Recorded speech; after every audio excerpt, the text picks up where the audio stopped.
Hello વિદ્યાર્થી મિત્રો, કેમ છો? મજામાં છો? આપણે 100 દિવસની 100 શોર્ટકટ આપવાની છે, જેમાંનો આજે છે 13મો દિવસ અને આજે આપણે ખૂબ જ મહત્વની શોર્ટકટ ભણવાની છે, જેનું નામ છે લસા. લસા એટલે લઘુત્તમ સામાન્ય અવયવી, અને આપણે શોર્ટકટમાં લસા ગોતતા શીખશું. કોઈ પણ સંખ્યા હોય, માનો કે 15 અને 30 પાસે અવયવી એનો મતલબ થશે ઘડીઓ, અને ઘડીઓ યાદ આવે એટલે આપણે શું કરવાનું તો કે જોવાનું કે 15 અને 30 માં જોવાનું કે આ બે સંખ્યા છે એનો ઘડિયા બોલો અને કઈ સંખ્યા છે કોમન આવે છે એ આપણો જવાબ થાય. તો 30 એકા 30 થાય અને 15 દુ 30 થઈ ગયા. 15 ગુણ્યા 2 કરો 30 થઈ જાય. તો અહીંયા બંનેના ઘડિયામાં 30 જ આવે છે એટલે 30 તમારો જવાબ થશે. ચાલો હું એમ કહું કે 12 15 અને 20.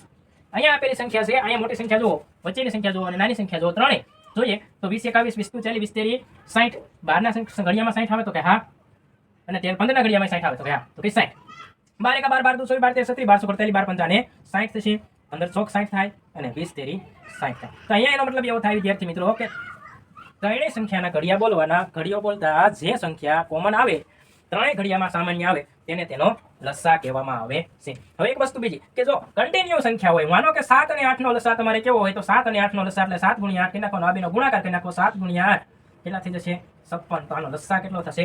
56 થશે. તો કન્ટિન્યુ સંખ્યા હોય ત્યારે આવું, અને ના કન્ટિન્યુ હોય તો આવું કરવાનું. હું એમ કહું 10 અને 15, આ સંખ્યાનો તમારે લસા કેવો હોય તો 10 તેરી 30 થાય અને 15 દુ 30 થાય. તો બંનેના ઘડિયામાં 30 આવી ગયા. તો આ બંને સંખ્યાનો લસા કેટલો થશે? તો ઘડિયા મીંડે 30. જો તમને આ શોર્ટકટ સમજાણી હોય, વિડીયો યોગ્ય લાગ્યો હોય, તો હું અહીંયા એક સરસ મજાની રકમ આપું છું. 12 અને 15.